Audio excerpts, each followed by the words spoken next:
Thank you, Mr. President. Hello, everyone. My name is Brooke Rollins. Let's see lots of friendly faces in the crowd and other faces. I am the President and CEO of the America First Policy Institute.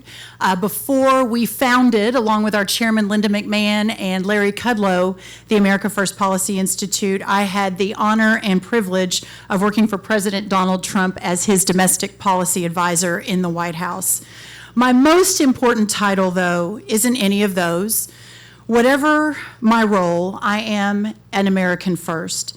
A wife, a mother, a daughter, a sister, a neighbor, an entrepreneur, with everything that being an American means. It is that imperative of citizenship that brings us here today. The post-presidency is usually a relaxing time for a president. You get to settle down a bit, write your memoirs, maybe sign a Netflix deal.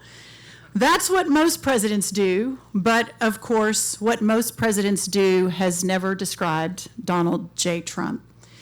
People who love Donald Trump and people who don't all agree on one thing. He makes history, and he's making history again today, as you'll hear from him shortly. But the president would agree with me when I say that focusing on him today misses the point.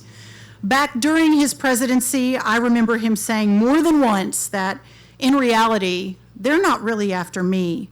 They're after you and the America we know and love, and I am just standing in the way. There's no topic on which they, the elites, the big firms, the progressives, the office holders, and the bureaucrats, there is no other topic that they are seeing as a bigger obstacle to achieve their ambitions than the First Amendment. The First Amendment, the bulwark of our liberties, is what enables us as citizens to resist them at every turn. The First Amendment truly stands between them and us. When they try to tell us what to read, the First Amendment gets in their way. When they try to tell us what to think, the First Amendment gets in their way. When they try to tell us what to believe, the First Amendment gets in their way.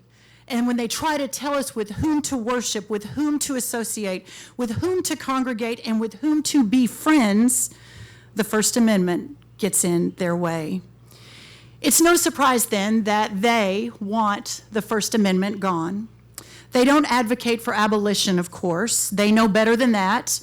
But they do advocate for curtailing it into meaninglessness. Nowhere is that more evident than in the suppression of First Amendment rights online. In just a minute, the president will talk about this and what he intends to do about it. It's enough for me to say this. What was just a decade back a mere fiction of paranoid dystopia, a handful of technology companies effectively seizing control of the American public square, is now our own present reality. Against them, this president fights for you, as he always has and as he always will.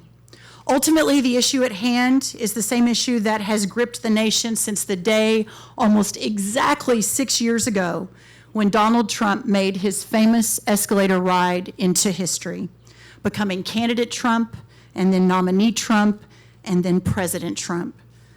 The issue is simply this. It was then, it is today. Who rules in America?